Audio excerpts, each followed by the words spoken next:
कहाँ तक हो गया था कल? मुनिया देख लिए थे, मुनिया स्टार्ट करना था ना, H2S वगैरह, डिटेक्टर्स पे आना था।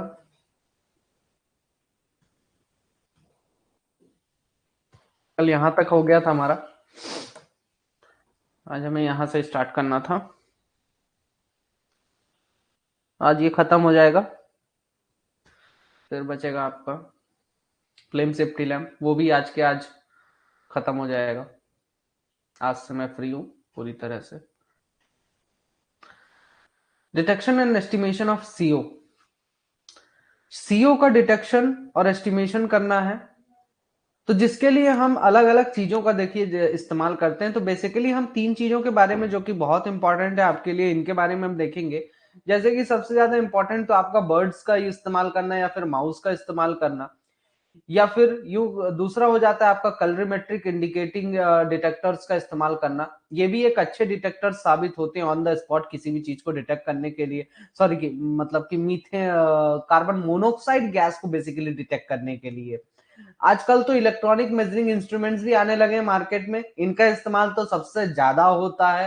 ठीक है, इसका इस्तेमाल अब उतना ज्यादा नहीं करते हैं, लेकिन फिर भी अगर आपको एक अच्छा मतलब अप टू मार्क जो है तो सही, लगभग लगभग सही अगर परसेंटेज चाहिए कार्बन मोनोऑक्साइड का, तो इसका इस्तेमाल बहुत यूजफुल होता है। अगर मैं बात करूं बर्ड्स और माउस की, तो चलिए स्टार्ट करते हैं यहां से कि वार्म ब्लडेड बर्ड्स हो गए, या फिर बात करिए चूहे की। ठीक है, तो इनको हम केज में जब लेके जाते हैं, ठीक है, माइंस के एटमॉस्फेयर में, ऐसे एटमॉस्फेयर में जहां पे गैसेस अलग अलग पाई जाती हैं, ठीक है, तो वहां पे ये जो है तो उस चीज का इंडिकेशन हमें देती है कि ये गैस यहां पर मौजूद है, कार्बन मोनोऑक्साइड गैस को, चूंकि ये अलग तरीके से बिहेवियर इनका हो जाता है।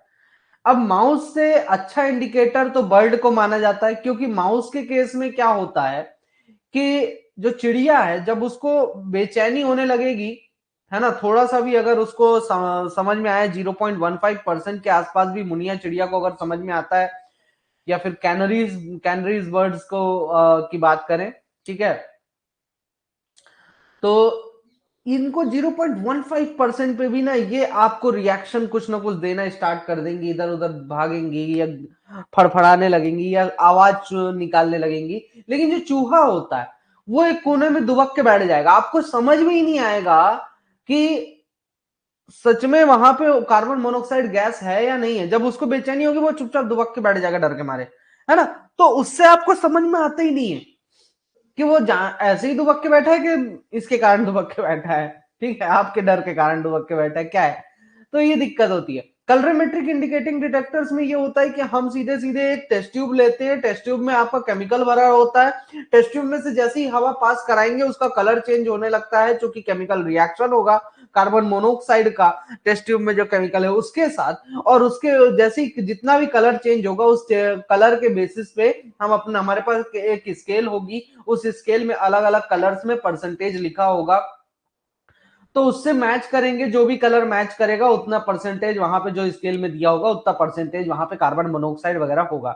इलेक्ट्रॉनिक मेजरिंग इंस्ट्रूमेंट्स की अगर हम बात करें तो इनमें क्या होता है कि ये इलेक्ट्रॉनिक सेंसर्स लगे होते हैं जो कि सीओ को डिटेक्ट करेंगे और उसका परसेंटेज डायरेक्टली आपको डिस्प्ले में डिस्प्ले यूनिट में जो है तो शो कर दिया जाता है। तो ये चीज यहाँ पे देखने को मिलती है अपन को। तो अब इनको अगर हम थोड़ा सा और डिटेल में पढ़ना चाहें, कि डिटेल में अगर हम जाके देखें इनको, तो वार्म ब्लडेड बर्ड्स और माउस की अगर बात करें तो इनका ज्यादातर कहां पे इस्तेमाल होता था, मतलब पहले के टाइम में जो है तो कार्बन मोनोऑक्साइड के डिटेक्शन करने के लिए इनका इस्तेमाल किया जाता था, क्योंकि इनकी जो ब्रीथिंग रेट है बहुत ज्यादा फास्ट होती है। ठीक है, जो कैनरीज हैं वो गैस के जैसे ही गैस के कांटेक्ट में आती हैं तो ये ज्यादा तेजी से इफेक्टेड होती हैं as compare to that of the human beings, और इसीलिए ये तुरंत ही जो है तो वार्निंग सिग्नल देने लगती हैं, ताकि जो ह्यूमन बींग्स हैं वो तुरंत ही भाग के कहां चले जाएं, फ्रेश एयर में चले जाएं। ठीक है, अब इन्वेस्टिगेशंस जब किए गए लैब में भी और अंडरग्राउंड माइंस में भी, तो ये पाया गया कि जो सीओ का कंसंट्रेशन है 0.18% पे जो कैनरीज है, ये 3 गुना ज्यादा सेंसिटिव होती हैं, है ना, as compare to that of mice, मतलब कि चूहे के मुकाबले, and 6 to 10 times more sensitive होती है मेंस के मुकाबले। ठीक है, तो ये जो है तो चाहे चूहे से कंपेयर करो, चाहे इंसान से कंपेयर करो, तो 0.18% या उससे ज्यादा अगर सीओ का परसेंटेज है कहीं पर, तो ये आपको बहुत तेजी से मतलब सेंसिटिव हो, मतलब इतनी ज्यादा सेंसिटिव है कि इतने परसेंट में भी ये लोग क्या कर लेंगे, डिटेक्ट कर लेंगे और तुरंत ही आपका इंडिकेशंस दे देंगी, वार्निंग्स दे देंगी। ऐसे बर्ड्स जो का इस्तेमाल ज्यादातर रेस्क्यू टीम के द्वारा किया जाता है जब वो माइंस के अंदर एंटर करते हैं, कोई भी एक्सप्लोजन या फायर पकड़ आग लगने के बाद। ठीक है, जो बर्ड्स हैं इनको छोटे छोटे केजेस में लेके जाया जाता है। ठीक है, अब हर एक केज में लगभग 2 से 3 बर्ड्स होती हैं। ठीक है, जहां पर सीओ होता है या फिर ऐसा लगता है आपको कि सीओ है, वहां पर इन बर्ड्स को लेके जाएंगे और इनके बिहेवियर को फिर वहां पर ऑब्जर्व किया जाता है। अब सीओ का क्या इफेक्ट होता है मुनिया बर्ड्स के ऊपर, तो 0.15% अगर किसी भी जगह पर हवा में सीओ मौजूद है, तो बर्ड जो है अपने पंखों को फड़फड़ाएगी, रफिंग करेगी फेदर्स का। ठीक है, थोड़ा थोड़ा चिरपिंग करेगी, मतलब की चुई चुई की आवाज निकालेगी, और उसको मतलब हल्का सा चक्कर आने लगता है। ठीक है, 3 मिनट तक अगर ऐसी कंडीशन में रही तो इसको चक्कर मारने लगेगा, और उसके बाद अगर 18 मिनट तक ऐसी जगह में रही तो सीधे अपने उससे गिर जाएगी, क्या बोलते हैं, किससे, वो जो जिस पे बैठी रहती है पर्च, उससे नीचे गिर जाएगी। 0.3% पे अगर कहीं पे सीओ मौजूद है तो बर्ड जो है तो तुरंत ही डिस्ट्रेस शॉक करेगी और 2 से 3 मिनट में ही अपने उससे क्या बोलते हैं हैंगर से नीचे गिर जाएगी, पर्च से नीचे गिर जाती है। ठीक है, अब ये भी है कि 0.1% में आप अगर मुनिया को रखते हो तो वो तुरंत ही आपको कोई भी किसी प्रकार का जो है तो विजिबल साइन नहीं दिखाएगी, इमीडिएटली तुरंत तो नहीं दिखाएगी। ठीक है, जब उसका परसेंटेज 0.3% से ज्यादा होगा तभी वो आपको जो है तो ये चीजें दिखाएगी, इस टाइप के मतलब जो भी साइंस है, इमीडिएट साइंस की बात कर रहे हैं। ठीक है, तो इमीडिएट साइंस जो है, ये देखिए ये जो है तो टाइमिंग पे बेस्ड है कि 0.15% है तो ये 3 मिनट बाद आपको दिखाएगी डिस्ट्रेस। ठीक है, अगर 0.15% है तो 18 मिनट बाद ये जो है तो पर्च से गिरेगी। ठीक है, अगर 0.3% है तो सीओ का तो वो इमीडिएट डिस्ट्रेस लगभग लगभग इमीडिएट डिस्ट्रेस दिखाती है, लगभग लगभग, लेकिन ऐसा जरूरी नहीं है ना, और 2 से 3 मिनट में डायरेक्टली अपने पर्चे से गिर जाएगी। 0.1% या उससे मतलब 0.3% से अगर कम है तो उस केस में ये आपको ऑब्जर्व कर ही नहीं पाओगे, इमीडिएट साइंस नहीं देगी आपको। इमीडिएट साइंस अगर चाहिए तो वो वहां पर सीओ का जो परसेंटेज है 0.3% कम से कम होना चाहिए। अब अगर आप सोचो मैं किसी भी चिड़िया को पकड़ के ले जाऊं और सीओ का डिटेक्शन करूं, ठीक है, तो वो पॉसिबल ही नहीं है, क्योंकि जो नॉर्मल स्पैरोज होती हैं, ऑर्डिनरी स्पैरोज जो होती हैं, वो 1 से 2% तक का झेल जाती हैं। ठीक है, कोई भी साइन नहीं देंगी तब, जब तक कि वो मर न जाए तब तक वो किसी प्रकार के साइंस नहीं देंगी आपको। ठीक है,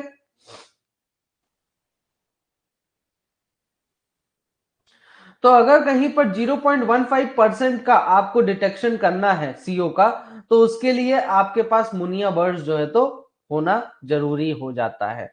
ये एक बहुत ही अच्छा इंडिकेटर माना जाता है इनको। अगर ब्यूरल्स वर्क की बात करें तो ब्यूरल ने क्या किया है, इन्होंने कैनरीज बर्ड के ऊपर जो है तो एक्सपेरिमेंट किया और इनके बिहेवियर को ऑब्जर्व किया और देखा कि आखिर कितने परसेंटेज में इनका क्या बिहेवियर होता है। तो 0.09% अगर कहीं पर सीओ मौजूद है तो उस केस में लगभग 1 घंटे बाद जो है तो मुनिया बर्ड ने कैनरी बर्ड ने क्या शो किया, इसने डिस्ट्रेस शो किया, ये मतलब थोड़ा बेचैनी शो करने लगी। ठीक है, 0.15% पे तो इसने 3 मिनट बाद ही डिस्ट्रेस शो किया और 18 मिनट बाद जो है तो अपने पर्च से गिर गई। 0.2% में इसको लगभग 1.5 मिनट लगा, है ना, मतलब डिस्ट्रेस शो करने में लगभग 1.5 मिनट लग गया डिस्ट्रेस शो करने में, और 5 मिनट बाद अपने पर्स से गिर जाती है। और 0.29% में 2.5 मिनट में ही अपने पर्च से गिर जाती है। तो ये इसका बिहेवियर था कैनरी बर्ड का। स्पेंसर ने भी कुछ काम किया। स्पेंसर नामक एक साइंटिस्ट थे, उन्होंने, साइंटिस्ट नहीं, आप कह सकते हो कि एक इंजीनियर थे, जिन्होंने एक और काम किया। अब उन्होंने बोला कि जो कैनरीज होती हैं, है ना, ये सीओ का कंसंट्रेशन लगभग 0.175% या उससे अधिक का परसेंटेज डिटेक्ट करने के लिए सबसे बेस्ट होती हैं, है ना। इसके बिलो द अबव कंसंट्रेशन, मतलब कि इस कंसंट्रेशन के नीचे की अगर हम बात करें तो कैनरीज जो है तो सेंसिटिव नहीं होती हैं, वहां पर फिर आपको कोई दूसरी चीज का इस्तेमाल करना पड़ेगा।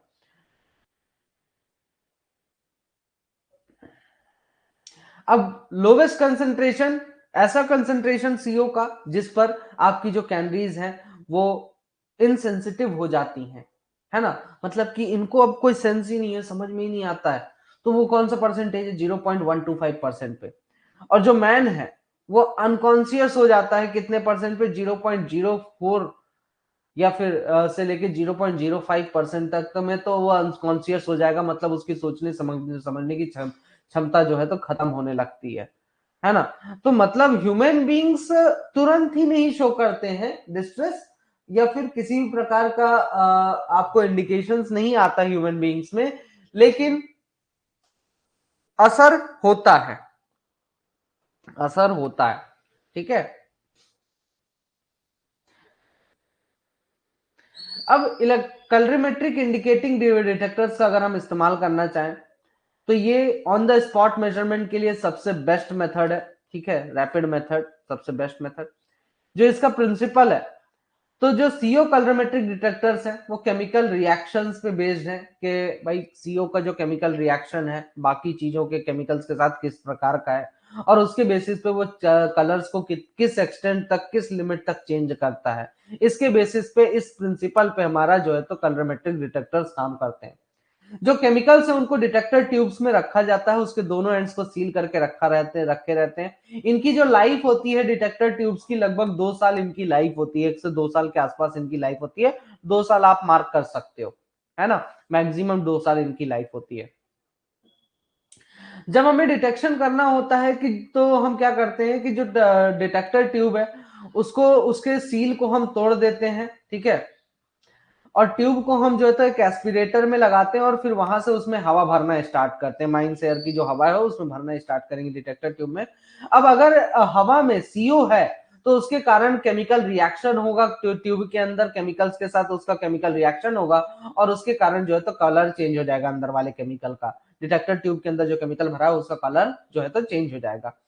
अब इसका एस्टिमेशन के सीओ कितना है, तो हम इसको क्या करते हैं कि हमारे पास एक स्टैंडर्ड शेड्स वाला जो है तो स्केल होती है, जिसमें कि अलग अलग कलर्स पे कितना परसेंटेज होगा दिया रहता है।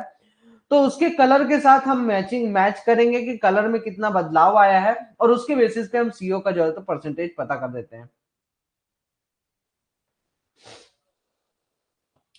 उसके बाद हम ये भी नोट डाउन करेंगे कि कितने लेंथ तक ट्यूब की, मतलब अगर इतना लंबा ट्यूब है तो इस पूरी लंबाई में कितनी दूरी तक, कितनी लंबाई तक जो है तो आपका कलर चेंज हुआ है, ये लंबाई भी हम जो है तो मेजर करते हैं। तो इस तरीके से हम सीओ का जो है तो एस्टिमेशन कर सकते हैं।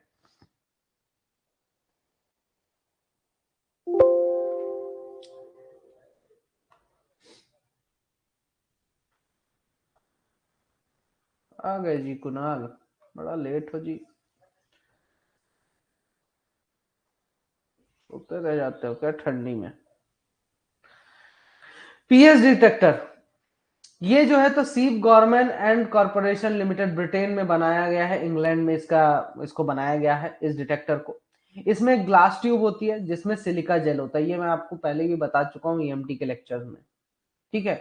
फिर इसमें एक और चीज भरी होती है, लाइट येलो कलर का पोटेशियम पैलेडियम सल्फाइड भरा रहता है सिलिका जेल के साथ, ठीक है।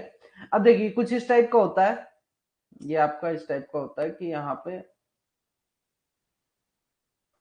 ठीक है, इस टाइप से बन नहीं पा रहा, ठीक है हो गया, समझ जाओगे, है ना। तो यहाँ पे दोनों साइड क्या भरा रहेगा आपका, यहाँ पे दोनों साइड क्या भरा रहता है, सिलिका जेल, और बीच में आपका क्या भरा रहता है, पोटेशियम पैलेडियम सल्फाइड, केमिकल का नाम याद रखिएगा। अब इसमें लगभग 120 सेंटीमीटर क्यूब की हवा हम इसमें भरते हैं, ठीक है, कांस्टेंट रेट से 2 मिनट तक लगातार, ठीक है। रबर एस्पिरेटर की मदद से जो है तो दबा दबा के फुसुक फुसुक करके इसमें हवा भर देना है, ठीक है। अब सीओ जो है अगर हवा में है तो ये लाइट येलो कलर को, जो पोटेशियम पैलेडियम सल्फाइड का लाइट येलो कलर है उसको ब्राउन कलर में चेंज कर देगा। अब कलर के चेंज की लंबाई जो है उसको हम नोट डाउन करेंगे, ठीक है, ट्यूब के एक एंड से, है ना, ताकि आखिर ट्यूब का कंसंट्रेशन कितना है ये पता करने के लिए, और फिर स्केल से कंपेयर करके निकाल लेंगे परसेंटेज। जो रेंज ऑफ इंस्ट्रूमेंट है, इंस्ट्रूमेंट का जो रेंज है कि भाई कहां से कहां तक लीस्ट लीस्ट वैल्यू, ठीक है, तो लीस्ट वैल्यू जो ये बताएगा आपको, बताएगा कितना 0.05% सीओ से लेके 0.12% सीओ तक आपको ये बता देगा, ठीक है।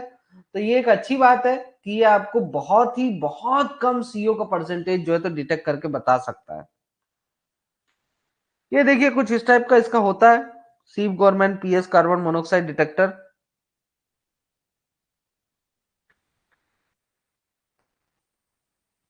ये देखिए ये आपका भरा हुआ है पोटेशियम पैलेडियम सल्फाइड आपका भरा हुआ है, और इसके साथ सिलिका जेल भी मिक्स करके रख दिया गया है, और फिर दोनों एंड्स में आपका प्योर सिलिका जेल भरा हुआ है, ठीक है। अब ट्यूब जो है लगभग 15 सेंटीमीटर इसकी लंबाई होती है पूरे ट्यूब की, इसका एक एंड हम जो है तो तोड़ देते हैं और यहाँ से हवा भरना स्टार्ट करते हैं। ये आपका फुसफुस हो जाता है ना, और इस फुसफुस को जब दबाएंगे तो ये फुसफुसा के बहुत सारा फुसफुसा देगा इसके अंदर, मतलब बहुत सारी हवा भर देगा, ठीक है। तो ये आपका बहुत ही, और यहाँ से जैसे ही आप फुसफुसाते हो तो ये हवा यहाँ से अंदर चली जाती है, यहाँ से अंदर जाती है, ठीक है। तो बस इतना सा है आपका, कुछ एक्स्ट्रा नहीं है। और इसमें जो हवा आती है, कितनी हवा आती है इसमें, एस्पिरेटर बल्ब में लगभग 120 सेंटीमीटर क्यूब हवा एक बार में इसमें आती है, ठीक है। 2 मिनट तक ये काम करते हैं अपन, उसके बाद हटा देते हैं, फिर हम डिटेक्ट कर लेते हैं कि भाई कितना हमारा सीओ का परसेंटेज हाई।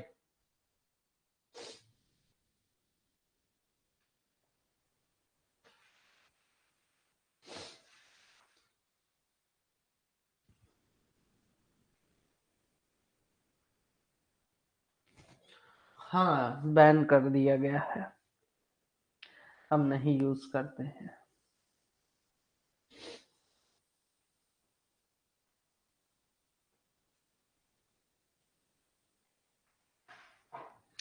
हुक्का लाइट, अगला तो ये आपका क्या हो गया, ये देखिए ये pH detector potassium palladium sulphide, ठीक है। पीएच डिटेक्टर क्या हो गया आपका, पोटेशियम पैलेडियम सल्फाइड हो गया। उसके बाद हुक्का लाइट आता है जो कि माइन सेफ्टी अप्लायंसेस द्वारा मैन्युफैक्चर किया गया है यूएसए में, है ना।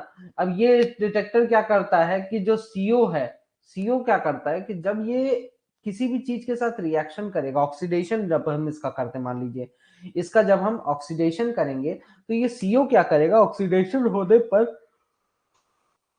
कार्बन डाइऑक्साइड जनरेट करेगा और बहुत सारी हीट जनरेट करेगा, ठीक है। तो इसी प्रिंसिपल पे ये हुक्का लाइट काम करता है। इसमें क्या होता है, एक एनालाइजिंग सेल होता है जिसमें कि हुक्का लाइट भरा होता है। अब ये हुक्का लाइट क्या है, ये मैंगनीज डाइऑक्साइड और कॉपर ऑक्साइड का जो है तो मिक्सचर होता है। अब इसमें हम क्या करते हैं, हैंड ऑपरेटेड पंप की मदद से इसमें हवा भरते हैं इस सेल में। अब सीओ अगर है तो ये क्या हो जाएगा कि सीओ आपका हुक्का लाइट क्या करता है कि आपके रिएक्शन को तेज कर देगा, क्योंकि ये एक कैटलिस्ट है, ये ध्यान रखिएगा। हुक्का लाइट एक प्रकार का कैटलिस्ट है, जो कि जिसका दो ही काम होते हैं, या तो रिएक्शन को तेजी से करवाएगा, अगर रिएक्शन नहीं हो रहा होगा तो रिएक्शन करने में मदद करेगा, ठीक है। तो ये हुक्का, अगर सीओ प्रेजेंट है तो हुक्का लाइट क्या करेगा, सीओ को तुरंत ही ऑक्सीडाइज करके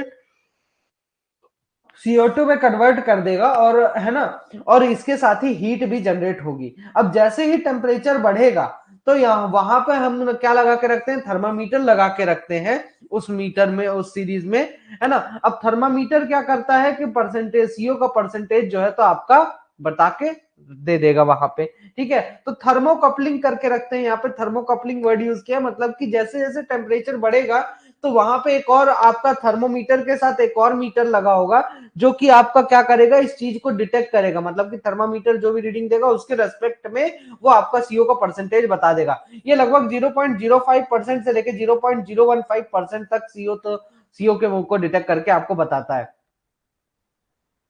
हुलामाइट, हुलामाइट क्या है, इसमें आपका हुलामाइट नामक केमिकल भरा होता है। हुलामाइट क्या, किस केमिकल, किस चीज से बना होता है, ये एक मिक्सचर है आयोडीन, पेंटॉक्साइड और सल्फ्यूरिक एसिड का। अब इसमें जो है तो a tube containing activated charcoal introduced between intake and hulamite to prevent gases other than CO from reaching it। अब देखिए क्या होता है कि हुलामाइट में हमारा सिर्फ CO गैस पहुंचे, इसके लिए वहां पे क्या भरा रहता है, ट्यूब में चारकोल भरा रहता है, ठीक है। तो चारकोल क्या करता है कि बाकी की गैसेस को ऑब्जर्व कर लेगा, सिर्फ CO गैस को वहां से गुजरने देगा। अब CO अगर है वहां पर तो ये क्या करेगा, रिएक्शन करेगा वहां पे,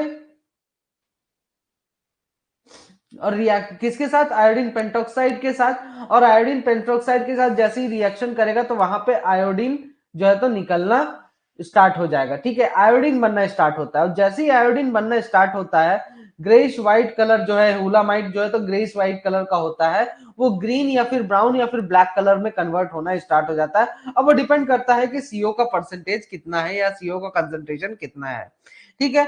अब स्टैंडर्ड कलर चार्ट की मदद से हम जो है तो इसको कंपेयर करते हैं, चेंज इन कलर को, और उसके बेसिस पे हम क्या कर देते हैं, हम सीओ का परसेंटेज बता देते हैं।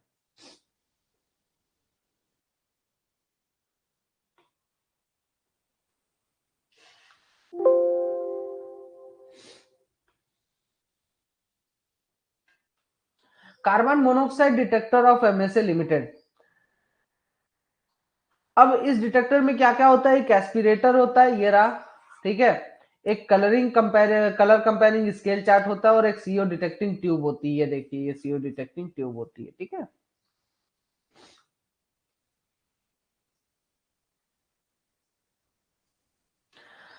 अब एस्पिरेटर की कैपेसिटी कितनी होती है, 60 क्यूबिक सेंटीमीटर की इसकी जो है तो कैपेसिटी होती है, ठीक है। अब इसमें लगभग आप या तो एक स्क्वीज मारे, या दो या पांच स्क्वीज मारेंगे, ठीक है। अब इसके मदद से जो है तो आप लगभग 10 ppm से लेके 1000 ppm तक का आपका क्या पता कर सकते हो, आप किसी भी सॉरी सीओ का परसेंटेज जो है तो पता कर सकते हो। अब इसमें जो ट्यूब होता है उसमें येलो कलर का सिलिका जेल होता है, जो कि पैलेडियम सल्फाइड और अमोनियम मोलिब्डेट के साथ जो है तो भरा हुआ होता है ना। और दोनों एंड से ये सील्ड होता है, तो जब हमें यूज करना होता है तो इसके दोनों दोनों सील्ड एंड्स को हम तोड़ते हैं, ठीक है। जहां पर भी हमें डिटेक्शन करना है उस स्पॉट पे ही तोड़ेंगे, और इसको सीओ डिटेक्टिंग एस्पिरेटर में जो है तो अटैच कर देंगे। अब जैसे ही एस्पिरेटर बल्ब को आप स्क्वीज करेंगे तो आप माइल्ड एयर जो है तो उस ट्यूब के अंदर जाएगी, है ना। ग्लास फाइबर का जो ट्यूब है उसमें, उसके अंदर से होते हुए निकलेगी, तो वहां पर सिलिका जेल से होते हुए भी वो गुजरती है, और at the end of the tube so as to observe other gases other than CO, ठीक है। और ट्यूब के एंड में जो तो मेन सिलिका जेल अपन क्यों डालते हैं, देखिए दो चीजें याद रखिएगा, आपको यहां से एक और क्वेश्चन बन सकता है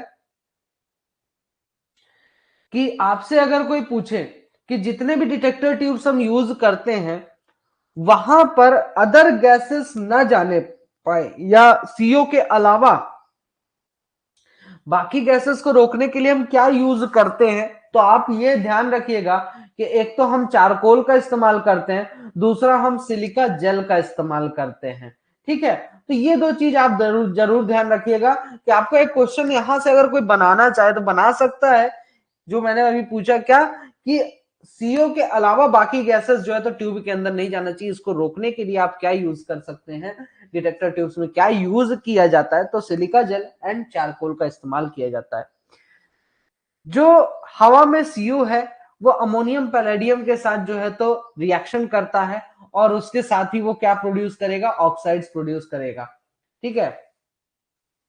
मोलिब्डेनम के ऑक्साइड जो है तो प्रोड्यूस करेगा, जिसके कारण आपका जो है तो येलो कलर का आपको शेडिंग्स देखें, जो येलो कलर की शेडिंग है किसके कारण, सिलिका जेल के कारण, वो जो है तो ग्रीन में कन्वर्ट हो जाएगा। ठीक है, और जितना भी सीओ का अब वो डिपेंड करता है कि सीओ का परसेंटेज कितना है। अब सीओ का परसेंटेज कलर स्केल या कलर चार्ट से हम जो है तो मैच करते हैं, और उसके बेसिस पे हम जो है तो सीओ का परसेंटेज डिटरमाइन कर लेते हैं। ठीक है,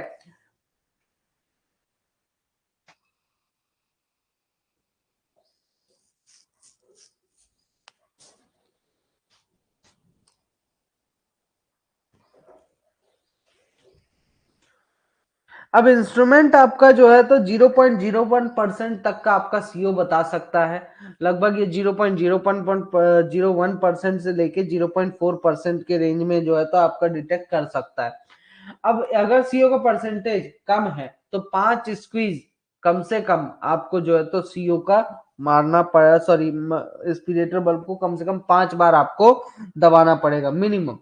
ठीक है, तो कभी कभार एक बार स्क्वीज करने पे ही आ जाता है, और कभी कभार जो है तो 5 बार स्क्वीज करने पे आएगा, एक बार में आएगा ही नहीं।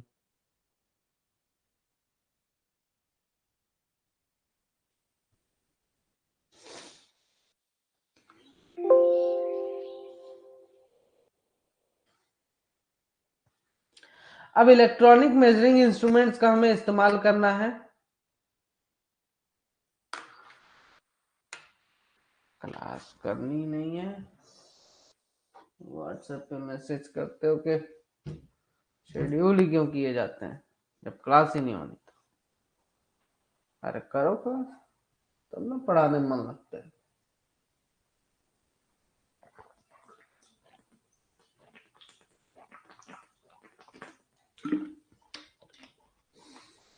हाँ,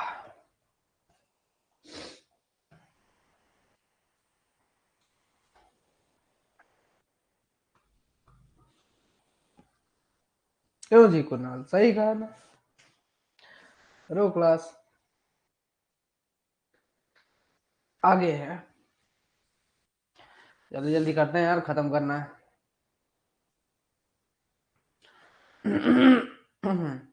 यूजिंग इलेक्ट्रॉनिक मेजरिंग इंस्ट्रूमेंट्स।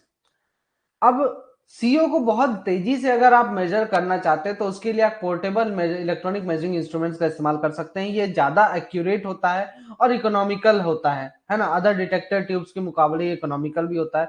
इसमें चूंकि एक सेल्फ कंटेन बैटरी होती है जिसकी मदद से इसको पावर मिलता है इंस्ट्रूमेंट को। ठीक है, और ये जो है तो लगभग दो रेंजेस में आता है, 0 से लेके 100 तक पीपीएम तक का मेजर करता है, और एक और रेंज आता है जो कि 0 से 100 लेके 500 पीपीएम तक का सीओ जो है तो डिटेक्ट करता है। इनका इस्तेमाल जो है तो हम ऑन द स्पॉट मेजरमेंट करने के लिए करते हैं सीओ का माइंड शेयर में।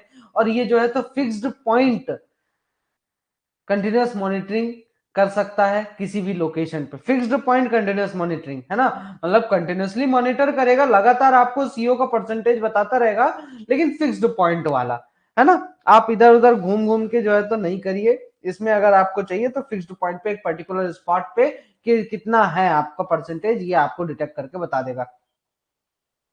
इसमें जो है तो इलेक्ट्रोकेमिकल पोलैरोग्राफिक सेल्स सेल सेंसर्स लगे होते हैं जो कि आपको डायरेक्ट रीडिंग प्रोवाइड कराते हैं, और उसके साथ ही ऑडियो विजुअल अलार्म भी लगा होता है। ठीक है, अगर 50 पीपीएम से ज्यादा कंसंट्रेशन हुआ कहीं पर, या फिर जो भी आपने प्रीसेट लेवल से, जो भी लेवल आपने सेट करके रखा होगा उससे ज्यादा अगर हुआ सीओ का परसेंटेज, तो ये तुरंत ही आपको जो है तो ऑडियो विजुअल वार्निंग सिग्नल जो है तो देना स्टार्ट कर देगा। अगला है रिचार्जेबल बैटरी। अब जो बैटरी होती है वो 2.4 वोल्ट की बैटरी होती है, निकल कैडमियम बैटरी होती है ना, प्लास्टिक केस में पैक, जिसकी कैपेसिटी होती है 8 से 10 घंटे का जो है तो बैटरी बैकअप अगर देता है, अगर फुली चार्ज है तो। ठीक है, इसमें एक छोटा सा पंप लगा होता है जो कि माइंस एयर के सैंपल्स को जो है तो इसमें फ्लो कराता है।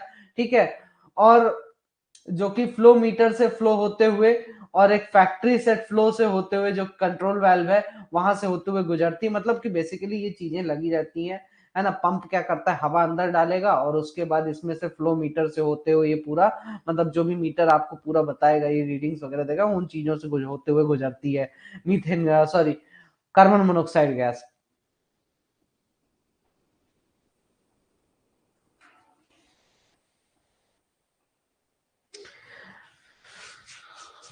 अब सैंपल का जो कुछ पोर्शन है वो किधर जाता है, वो सेंसर के पास जाता है। सेंसर का काम क्या होता है, ये सैंपल चैम्बर में सेंसर रखा होता है, तो सैंपल चैम्बर में जो सेंसर रखा है वहां से जब हवा गुजरेगी, ठीक है, तो वो क्या करेगा, वो तुरंत ही आपको मतलब जो है तो परसेंटेज बता देगा। अब इनकी वर्किंग्स अलग अलग होती है, जो कि हम ईएमटी में ऑलरेडी सभी की वर्किंग्स लगभग लगभग देख चुके हैं, है ना। अब जो सैंपल है, वो सैंपल चैम्बर में से, सिंपल सी बात है यार, ज्यादा याद नहीं रखना इसमें, इतना बस याद रखिए ये क्या बेसिकली इसमें याद रखने वाला चीज आपके लिए क्या है कि ये on the spot electronic measuring instrument है, जिसमें कि जो कि बैटरी से जिसको पावर बैकअप मिलता है। दो रेंज में आता है, 0 से 100, 0 to 500, ठीक है। ऑन द स्पॉट मेजरमेंट के लिए ये सबसे बेस्ट होता है। अगर आपको फिक्स्ड पॉइंट और कंटिन्यूस मॉनिटरिंग करना है किसी भी लोकेशन का, या फिक्स्ड पॉइंट आपको मेजरमेंट करना है, तो वहां पर आप यूसीओ का मेजरमेंट करने के लिए इसका इस्तेमाल कर सकते हैं। इसमें इलेक्ट्रोकेमिकल पोलरिग्राफिक सेंसर सेल सेंसर्स लगे होते हैं। तो जो सेंसर्स लगे होते हैं उसका नाम याद रखिएगा, इलेक्ट्रोकेमिकल पोलैरोग्राफिक, है ना। पोलैरोग्राफिक मतलब क्या हो जाता है कि पोल्स, अब अपन क्या करते हैं जब भी लाइट पास कराते हैं ना, तो लाइट किसी भी चीज से पास होने पे एक पर्टिकुलर डायरेक्शन में मुड़ जाती है, तो उसी को हम बोलते हैं पोलैरोग्राफिक, या फिर किसी एक पर्टिकुलर कलर को जो है तो शो करती है, तो उसी चीज को हम बोलते हैं पोलैरोग्राफिक, ठीक है। और इसकी मिनिमम ये कितने लेवल पे आपको शो करेगा, ये याद रखिएगा, 50 पीपीएम पे आपको वार्निंग दे देता है, ठीक है। या फिर आप जो है तो खुद से सेट करेंगे, उस पर वार्निंग देगा। अगला आता है हाइड्रोजन सल्फाइड, इसको स्टिंग डैम के नाम से भी जाना जाता था माइनिंग, मतलब पहले के जमाने में। ये एक पॉइजनस गैस है, ठीक है, सीओ के जितना ही पॉइजनस है। और ये थोड़े से समय में ही अगर कोई सूंघ लेता है तो उसको जो है तो निपटा देता है, यमराज के दर्शन करा देता है। बहुत ही प्यारी गैस है। ये कलरलेस गैस है, थोड़ा सा बदबू मारेगी सड़े हुए अंडे की तरह, लेकिन कोई बात नहीं, सूंघ लेना, ठीक है। हवा से हल्का सा भारी है, क्योंकि इसकी स्पेसिफिक ग्रेविटी 1.175 है, ठीक है। इसकी जो डेंसिटी है 1.5 केजी पर न्यूटन मीटर क्यूब जो है तो इसकी डेंसिटी है। ये पानी में बहुत ही ज्यादा घुलनशील है। अगर 1 ml पानी लिया है तो इसमें 3 ml जो है तो हाइड्रोजन सल्फाइड, अरे बाप रे, मिक्स हो जाएगा। हाँ भाई, मिक्स हो जाएगा। ये ज्वलनशील तो है, लेकिन जलने में मदद नहीं करता, आग में घी डालने का काम नहीं है भैया इसका, ठीक है। गैस जो है तो जब ये जलता है तो ये पेल ब्लू, एकदम लाइट ब्लू फ्लेम के साथ जलेगा। और ये एक फ्लेमेबल मिक्सचर बनाता है जब एयर में मिक्स होता है तो, ठीक है। इसकी जो मिक्सचर की रेंज है, फ्लेमेबल मिक्सचर की जो रेंज है लगभग 4.3 से लेके 45% तक, ये जो है तो फ्लेमेबल मिक्सचर बनाता है। अब इतना तो पाया नहीं जाता, 0.01% ऐसी कुछ ये है, मौजूद है अर्थ पे, तो इसकी ये पाया ही नहीं जाता कि ये फ्लेमेबल मिक्सचर जो है तो बना सके।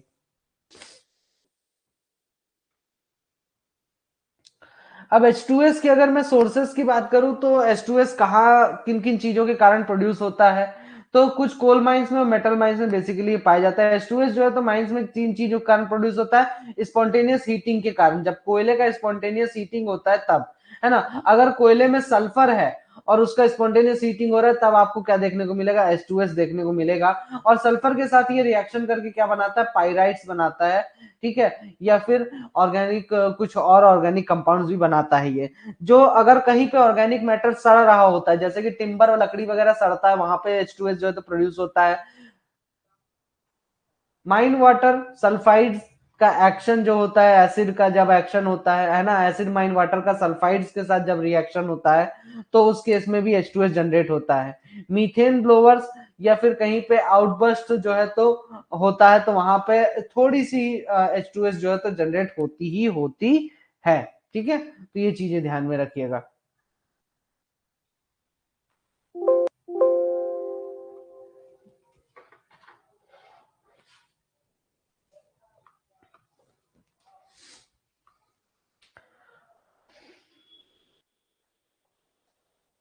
बाप रे, बहुत था रहा है।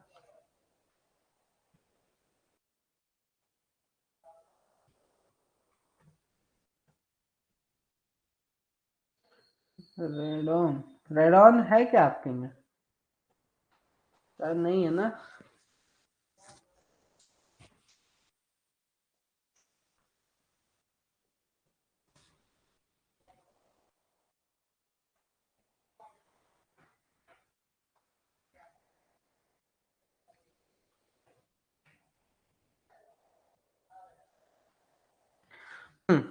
अब और कहाँ कहाँ से ये प्रोड्यूस होता है, ये बेसिकली अगर कहीं पर स्ट्राटा में कोई फिशर्स है या जॉइंट्स है स्ट्राटा में, पोटैश माइंस में स्पेशली, तो वहां से भी ये प्रोड्यूस होता है। वाटर, अगर कहीं पे मिनरल स्प्रिंग्स है, वो उसमें मतलब कि कहीं पर अगर पानी का कोई सोर्स है ना, मिनरल वाला पानी कहीं पर है, ऐसा मिनरल जो कि जिसमें कि आपका ये हाइड्रोजन या सल्फर जो है तो मौजूद होता है, तो इन चीजों का जब अगर कहीं पे कांटेक्ट आता है हवा के साथ, तो उस केस में भी आपको ये हाइड्रोजन सल्फाइड देखने को मिल सकता है। फायर डैम्प के साथ साथ ये भी जनरेट होता है अगर कहीं कहीं पे फायर डैम्प एक्सप्लोजन होता है तो, ठीक है। अगर सही तरीके से गन पाउडर को नहीं चलाओगे तब ये प्रोड्यूस होगा। सल्फाइड और माइंस में अगर कहीं पे सल्फाइड सल्फाइड और मौजूद है, वहां पर अगर आप ब्लास्टिंग करते हैं तो वहां पे ये मौजूद होगा, ठीक है। जब बैक्टीरिया किसी भी सल्फर वाली चीज पर जो है तो एक्शन करते हैं या रिएक्शन करते हैं किसी भी सल्फर वाली चीज के साथ, तब हाइड्रोजन सल्फाइड गैस जो है तो जनरेट होती है। तो हाइड्रोजन सल्फाइड गैस का इतना सारा चीज याद रखिएगा कि कैसे जनरेट होती है। अब कहाँ कहाँ जनरेट होती है, ये तो बहुत ही ज्यादा इंपॉर्टेंट हो जाता है कि कहाँ पाई जाती है ये गैस, ठीक है। तो कहीं पे अगर रुका हुआ पानी है ओल्ड वर्किंग्स में, क्योंकि पानी में बहुत ज्यादा घुलनशील है, तो वहां पे ये पाई जाएगी, है ना। अगर कहीं बीच में पानी भरा हुआ है या फिर आपका जो मेन संप है वहां पे ये पाई जाएगी, ठीक है। कहीं पे अगर आपका गोब फायर्स है या फिर स्पॉन्टेनियस हीटिंग हो रहा है वहां पे पाई जाएगी। जो ओल्ड वर्किंग्स है जहां पे सड़ रहा है, आपका वेंटिलेशन उतना अच्छा नहीं है, तो लकड़ी वगैरह जहां पर सड़ रही है, तो वहां पर भी हाइड्रोजन सल्फाइड गैस जो है तो पाई जाती है। अगर मैं इसके सायोलॉजिकल इफेक्ट्स की बात करूं, तो ये बहुत ज्यादा टॉक्सिक होता है और पॉइजनस गैस होती है। ये कार्बन मोनोऑक्साइड से भी ज्यादा पॉइजनस होती है, लेकिन इसमें अच्छी बात यह है कि स्टार्टिंग में ही आपको वार्निंग देना स्टार्ट कर देगी, ये आपको पहले ही बताना स्टार्ट कर देगी कि देखो ऐसा है, निकल लो नहीं तो निपटा ही ना देंगे, है ना। क्योंकि कार्बन मोनोऑक्साइड की खास बात क्या है, ये भूत जैसा है। ये जब आप इसको सूंघोगे तो ये आपको कुछ गाने सुनाई देंगे उस समय। वो कौन सा गाना था, वो वाला गाना सुनाई देता है जी। आज तुझको पुकारे मेरा प्यार, इस टाइप से। आजा रे, तो इस टाइप के गाने ये सुनाता है, तो इसलिए आप उसकी तरफ बढ़ते चले जाते हो, मतलब गजब की गैस है। लेकिन ये आपको वार्निंग देगा, H2S पहले धमकाएगा, भाई साहब ऐसा निकल लो, है ना। क्योंकि ये आपकी आंखों में हल्का सा इरिटेशन होगा, है ना। आपकी आंखें जलने लगेंगी, आपको सांस लेने में हल्की सी तकलीफ होगी या खांसी आने लगेगी। 50 से 100 ppm में अगर कहीं पे मौजूद है और 1 घंटा आप वहां पे रहते हो तब ये होगा, ठीक है। हाई कंसंट्रेशन अगर है 200 से 700 ppm के अगर आसपास है, तो इसके कारण आपके गले में और छाती में दर्द होने लगेगा, ठीक है। तो ये कुछ अच्छी चीजें हैं इसकी, तो आपको ध्यान में रखना है ना।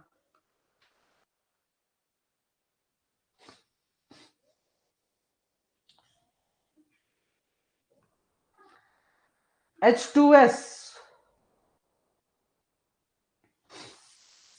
ये सब सोर्स ना याद रखना यार, ये तो ऐसे ही है, कहाँ से ये मतलब लिया गया है ये साइकोलॉजिकल इफेक्ट्स। तो 0.05 से लेके 0.01% पे आपको आंखों में और रेस्पिरेटरी ट्रैक में हल्की सी जलन होगी अगर आप 1 घंटे तक वहां रहते हो तब, ठीक है। 0.01% में आपको जो है तो सूंघने की आपकी शक्ति खत्म हो जाएगी 15 मिनट तक वहां रहने के बाद। 0.02 से लेके 0.07% में आपकी आंखों की तकलीफ बढ़ जाएगी, सर दर्द होगा, हल्का सा सर घूमना स्टार्ट हो जाएगा, सांस लेने में तकलीफ होने लगेगी, आपके गले में ड्राइनेस आ जाएगी, आपका गला सूखने लगेगा, है ना। नाक में, गले में और छाती में दर्द होने लगेगी, होने लगेगा, लगेगी नहीं होगा। 0.07% से 0.1% में आपको जो है तो बेहोशी छाने लगेगी, है ना। सांस लेने में पूरी तरह से आपका जो रेस्पिरेटरी ट्रैक्ट है पूरी तरह से सीज हो जाएगा, उसमें कोई भी मतलब अंदर बाहर आने जाने का जो रास्ता है वो पूरी तरह से ब्लॉक हो जाएगा और आप मर भी सकते हैं। ठीक है, 0.1% में तो आपका कुछ ही मिनटों में मृत्यु हो जाएगी और यमराज के दर्शन एक बार फिर से हो जाएंगे।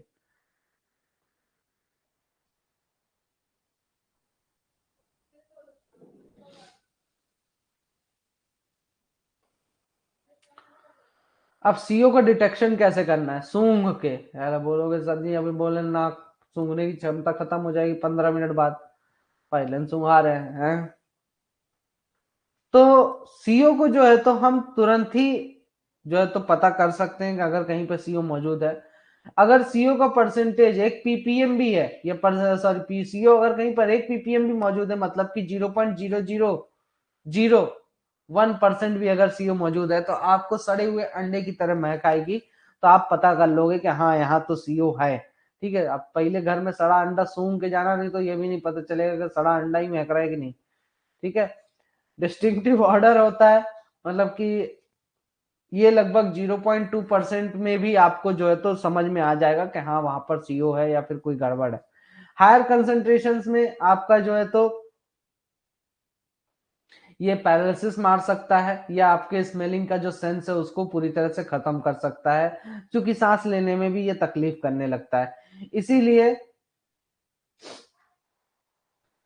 यूं कहा जाता है कि स्मेल के मत्थे न जाना, कि हम सूंघ के पता कर लेंगे, का पता सूंघने की शक्ति खत्म कर दिया हो, है ना। Blotting paper, blotting paper basically lead acetate, एक पेपर लेते हैं उसको जो है तो बढ़िया से लेड एसीटेट में उसको पेपर को क्या कर देते हैं हम, लेड एसीटेट का छिड़काव कर देंगे उसमें, है ना। लेड एसीटेट वो सोखे रहेगा, सोख लेगा, है ना, एब्जॉर्ब कर लेगा लेड एसीटेट को वो पेपर, और उसको लेके जाते हैं। अब जैसे ही वो पेपर से आपका पास होगा, अगर माइन एटमॉस्फेयर में माइंस गैस में उसको पेपर को लेके जाएंगे, तो उसका कलर जो है तो अगर H2S गैस प्रेजेंट है तो उसका कलर जो है तो धीरे से ब्लैक कलर में चेंज हो जाएगा। ठीक है, अगर सिल्वर कॉइन है, सिल्वर कॉइन अगर कहीं पे मौजूद है ना, और वो सिल्वर कॉइन हल्का सा गीला है, मॉइस्चर वाला है सिल्वर कॉइन, तो जैसे ही अगर कहीं पे हाइड्रोजन सल्फाइड गैस मौजूद होगी तो वो तुरंत ही वहां पे ब्लैक हो जाता है। ठीक है, क्योंकि वहां पे ब्लैक सल्फाइड का फॉर्मेशन हो जाता है, ब्लैक हाइड्रोजन सल्फाइड का फॉर्मेशन हो जाता है, जो कि सरफेस पे होता है, और इसके कारण आपको ब्लैक कलर का दिखने लगता है सिल्वर कॉइन। ठीक है, तो सिल्वर कॉइन का भी इस्तेमाल कर सकते हैं, अच्छी बात है।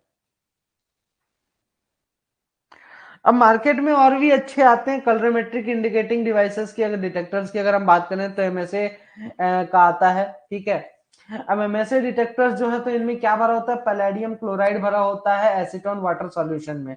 ठीक है, और ग्लास ट्यूब दोनों एंड से बंद होती है, केमिकल का नाम जरूरी है, याद कर लेना। ठीक है, अब सिंपल सी फिर वही बात है कि भाई H2S का जो है तो कलर चेंज कर देगा।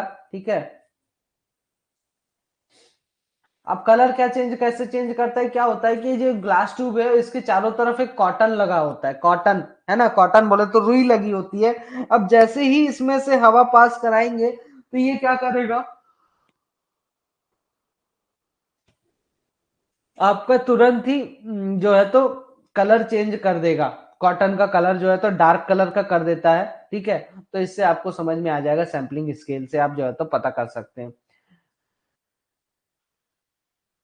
Using length of stain H2S detectors, length of stain H2S detectors जो है तो इसमें डिटेक्टर ट्यूब्स का इस्तेमाल किया जाता है, जो कि ड्रैगर, एमएसए या फिर ओवर द्वारा, एओवर द्वारा प्रोवाइड किया जाता है।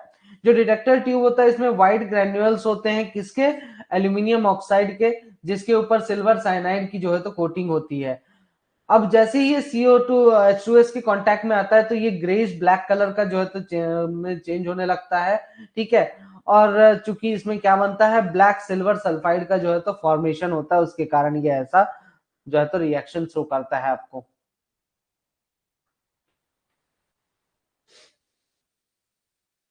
अब ये इंस्ट्रूमेंट का रेंज आपको याद रखना है, 0 से लेके 800 ppm तक ये जो है तो आपको रीडिंग दे सकता है।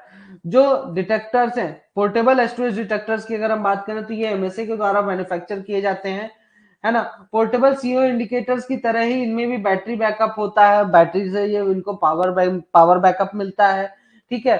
और ये इंस्ट्रूमेंट्स में क्या यूज किया जाता है, इलेक्ट्रोकेमिकल पोलैरोग्राफिक सेल्स का इस्तेमाल किया जाता है। ये जो है तो डायरेक्ट रीडिंग्स आपको प्रोवाइड कराते हैं, उसके साथ ही ऑडिबल और विजुअल ऑडियो विजुअल आपको वार्निंग्स भी देते हैं, है ना, जो भी आपने रेंज सेट की होगी या फिर जो भी उसकी लिमिट लोअर लिमिट होगी उसकी।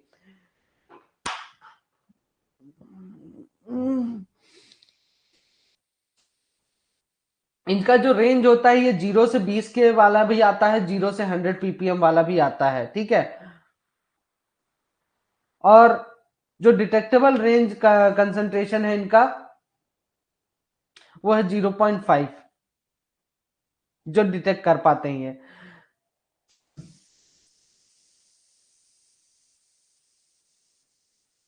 नाइट्रस फ्यूम्स मतलब कि नाइट्रोजन के ऑक्साइड।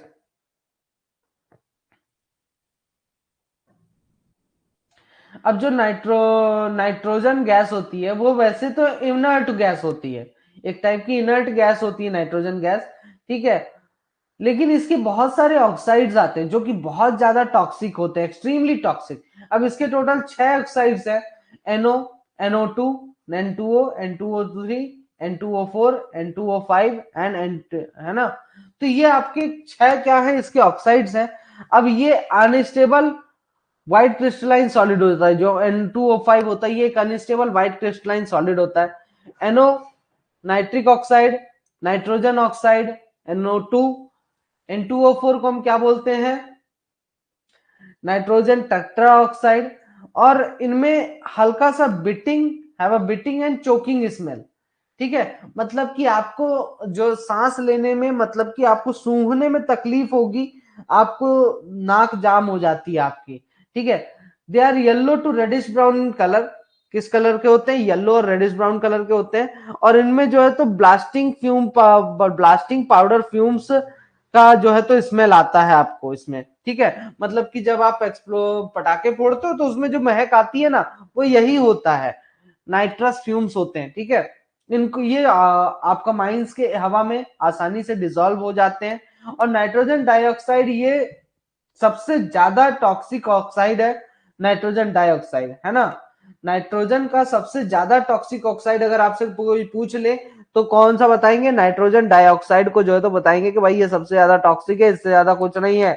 जितने भी ऑक्साइड है सबसे ज्यादा उनमें टॉक्सिक कौन सा है, नाइट्रोजन डाइऑक्साइड। ओरिजिनल प्रोडक्ट क्या है, नाइट्रोजन ऑक्साइड।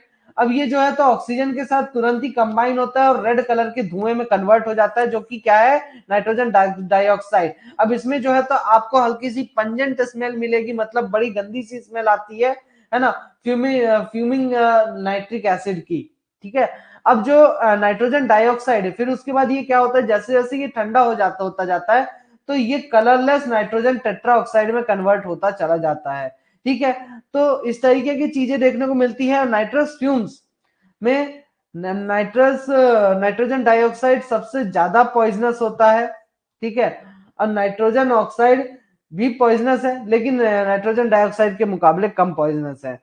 अब N2O5 की अगर हम बात करें तो ये अनस्टेबल क्रिस्टलाइन सॉलिड होता है, ठीक है, जो कि ऑक्सीजन के साथ या फिर नाइट्रोजन डाइऑक्साइड के साथ डिकम्पोज होके, जो कि डिकम्पोज होने पर आपको ऑक्सीजन और नाइट्रोजन डाइऑक्साइड जो है तो देता है, ठीक है। तो डिकम्पोज होने पर मतलब कि टूटने पर ये आपको ये दोनों चीजें देता है। तो ये भी याद रखने वाली बात हो गई कि N2O5 बोले तो ये क्या करता है, एक अनस्टेबल क्रिस्टलाइन सॉलिड है, जो कि क्या करता है, डिकम्पोज होने पर, टूटने पर आपको ऑक्सीजन और नाइट्रोजन डाइऑक्साइड दो गैसेस आपको प्रोवाइड कराएगा।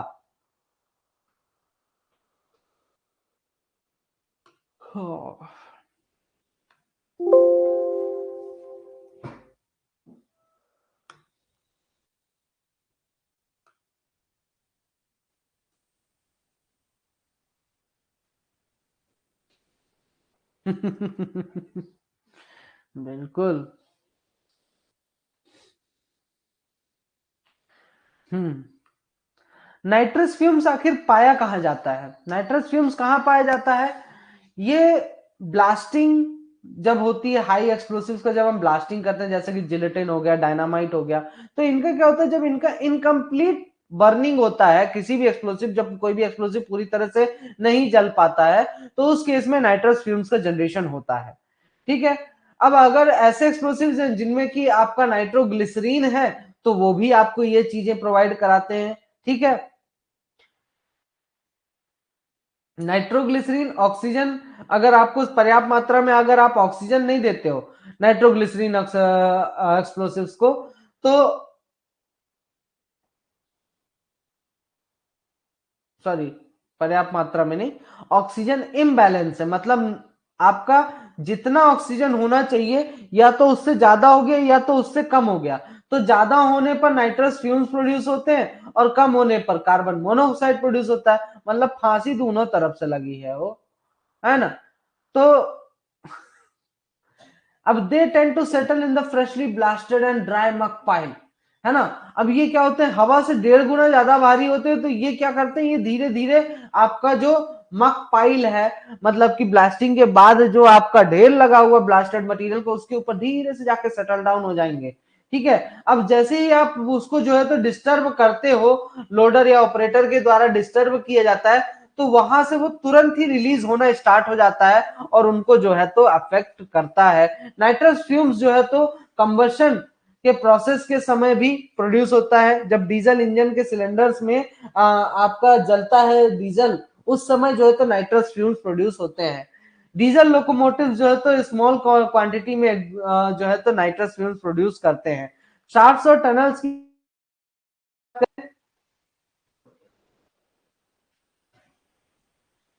तो शाफ्ट्स और टनल्स में सबसे ज्यादा प्रोड्यूस होता है, क्योंकि वहां पे हम बहुत हैवी शॉर्ट फायरिंग करते हैं, वो भी बहुत ही कम जगह में जब हम शॉर्ट फायरिंग करते हैं, तो उस केस में भी आपको जो है तो देखने को मिलता है हैवी नाइट्रस फ्यूम्स का फॉर्मेशन होता है। क्योंकि देखिए नॉर्मली अगर आप बेंच बना के ब्लास्टिंग कर रहे हो खुली हवा में सांस लेते हुए, तो उस केस में नाइट्रस फ्यूम्स एकदम आराम से इधर उधर भाग जाएगा, थोड़ा बहुत उतना ज्यादा क्वांटिटी में भाग जाता है बेसिकली, तो प्रोड्यूस नहीं होता है ना। अगर आप अंडरग्राउंड माइंस की बात करो तो भाई इधर से भागने का रास्ता है, इधर से भागने का रास्ता है, इधर से भागने का रास्ता है, तो उसको रास्ते पर्याप्त है।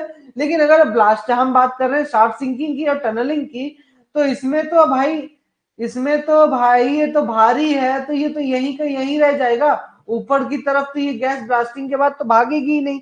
तो ये सबसे बड़ी दिक्कत आती है टनल्स और शाफ्ट्स में, कि जगह बहुत कम होती, स्पेस बहुत कम होती है। फिजियोलॉजिकल साइकोलॉजिकल प्रॉपर्टीज की अगर हम बात करें, तो ये कार्बन मोनोऑक्साइड के मुकाबले 7 से 10 गुना ज्यादा पॉइजनस होता है। ठीक है, और नाइट्रोजन डाइऑक्साइड 5 गुना ज्यादा पॉइजनस होता है नाइट्रोजन नाइट्रिक ऑक्साइड के मुकाबले। ठीक है, नाइट्रोजन डाइऑक्साइड जो है तो हीमोग्लोबिन के साथ कंबाइन होता है, वो भी कितना तेजी से, बाप रे, ऑक्सीजन के मुकाबले 3 लाख गुना तेजी से, ऑक्सीजन के मुकाबले जो है तो हीमोग्लोबिन के साथ मिक्स होता है। बाप रे, और इससे क्या करेगा, और हमारी ब्लड की ऑक्सीजन कैरिंग कैपेसिटी को घटा देता है। Threshold limit value nitrogen dioxide का डीजीएमएस बोलता है कहीं पर भी 5 ppm से ज्यादा नहीं होना चाहिए। लो कंसेंट्रेशन में भी लगभग 10 से 20 ppm में भी नाइट्रोजन डाइऑक्साइड जो है तो करोजिव इफेक्ट देता है लंग्स पे, है ना। मतलब लंग के जो हमारे छाती फेफड़ों के जो वो है रेशे जिनसे हमारा फेफड़ा बना है, उनको सड़ाने लगता है, उनको एकदम से जंग लग जाती है उनमें, बाप रे। As NO2 is fairly soluble in water forming nitric acid, अब ये पानी में भी सॉल्युबल है, भगवान यार ये क्या है ये चीज, नाइट्रिक एसिड बनाता है। ठीक है, the moist air passages of the nose, throat and lungs are irritated immediately. अब नाइट्रोजन डाइऑक्साइड सूंघ लिए मतलब आपका नाक में जलन होगी, गले में जलन होगी और फेफड़ों में जलन होना स्टार्ट हो जाएगी। अब जो भी आदमी नाइट्रस फ्यूम से अफेक्टेड रहता है, वो तुरंत ही कफिंग के सिम्टम्स जो है तो शो करने लगेगा, है ना। उसको सांस लेने में तकलीफ होगी, उसका रेस्पिरेशन ट्रैक्ट जो है तो क्या हो जाता है, ब्लॉक हो जाता है, चौक हो जाता है, उसको सर दर्द होने लगता है। लेकिन फिर उसके बाद उसको क्या होगा, उसको ब्रोंकियल ट्रबल्स होंगी, मतलब कि उसके ब्रोंकी में, मतलब कि जो गला है है ना, गले से जो फेफड़े में जाने की जो पाइप है उसको ब्रोंकी बोलते हैं, तो वो भी आपका जलना स्टार्ट हो जाएगा। और अगले 48 घंटे में आपको जो है तो कुछ ना कुछ दवाई वगैरह लेनी ही पड़ेगी, नहीं तो निपट जाओगे।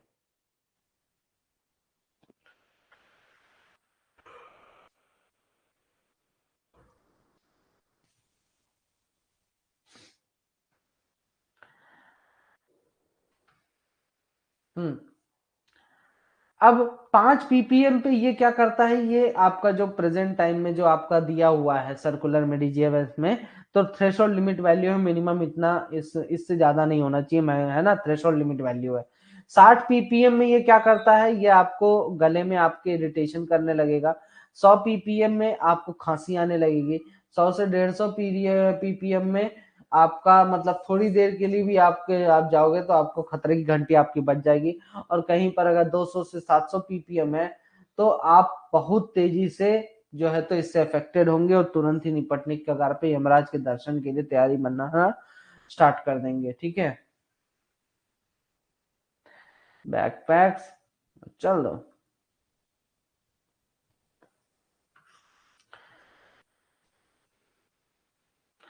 अब इसके डिटेक्शन एंड एस्टिमेशन की बात करें तो कलर स्टेन डिटेक्टर ट्यूब्स का इस्तेमाल कर सकते हैं अपन। ठीक है, 100 ppm तक के कंसंट्रेशन का ये अपन को बता देता है। ड्रैगर जो है तो डिटेक्टर ट्यूब्स बना के देता है। ठीक है, नाइट्रस फ्यूम्स को डिटेक्ट करने के लिए nitrogen nitric acid oxide plus nitrogen dioxide. ठीक है, लगभग 0.5 से लेकर 10 ppm तक बताता है, 250 ppm बताता है, और 5 से 100 ppm जो है तो आपको डिटेक्ट करके ये बताता है। जो डिटेक्टर ट्यूब है इसमें रेडिश ब्राउन ऑक्सीडेशन लेयर होती है, जो कि क्या होता है जिसमें कि क्रोमियम कंपाउंड भरा होता है, और एक येलो इंडिकेटिंग लेयर, है ना, एक येलो कलर की लेयर होती है उसके ऊपर, क्रोमियम के ऊपर, जो कि किस चीज की होती है, एन डाइफिनाइल बेंजीडाइन। ठीक है, ये याद रखना केमिकल का नाम। क्रोमियम के ऊपर एक हल्की सी परत होती है कि येलो कलर की, किसकी, एन डाइफिनाइल बेंजीडाइन। ठीक है, जो कि आपका डार्क ब्लूइश ग्रे कलर में चेंज हो करता है। ठीक है, आपका जो येलोइश कलर है उसको डार्क ब्लूइश ग्रे कलर में चेंज करता है अगर H2S gas, sorry, nitrogen gas fumes जो है तो प्रेजेंट है तो। ठीक है, ये ध्यान में रखना है। फिल्टर पेपर का इस्तेमाल कर सकते हैं जो कि जिसमें कि क्या सोखा रहे, स्टार्च और पोटेशियम आयोडीन का सॉल्यूशन जो है तो सोखा रहे। ठीक है, फिल्टर पेपर जो है तो आपका ब्लू मतलब कि अगर आपका आयोडीन कहीं पे मौजूद है तो उसके कारण वो क्या हो जाएगा, ब्लू कलर का चेंज हो जाएगा। और आयोडीन काहे को प्रोड्यूस होगा, क्योंकि वहां पे नाइट्रस फ्यूम्स मौजूद हैं। ठीक है, तो यहां तक आपका ये हो जाता है, रेडॉन आपका टॉपिक नहीं है। ठीक है, अब उसके आगे पूरा रेडॉन आ जाता है, यूरेनियम वर्कर्स का मतलब यूरेनियम माइंस वालों का आ जाता है। तो मुझे नहीं लगता ये जरूरी है, रेडॉन वाला आपका हटा दूंगा, बाकी तो आपका है ही। ठीक है,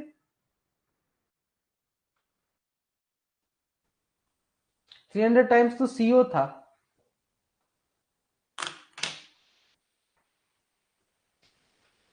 300 गुना सीओ था। नाइट्रस फ्यूम्स में एक दिक्कत ये है ना यार, कि ये तुरंत ही बॉडी के अंदर जाएगा, उसके बाद ये हफ्ते भर बाद आपको एक खांसी आएगी और फक से निपट निपट जाओगे आप। इतना खतरनाक गैस होती है ये। ठीक है, तो चलिए ठीक है, अभी के लिए इतना ही। फिर अगला लेक्चर होगा फ्लेम सेफ्टी लैम्प के ऊपर, क्योंकि आपका वो भी एक टॉपिक है। ठीक है, फ्लेम सेफ्टी लैम्प एक लेक्चर में कंप्लीट करेंगे, प्रिंसिपल वगैरह सब कुछ देखेंगे। तब तक के लिए all the best and thank you so much.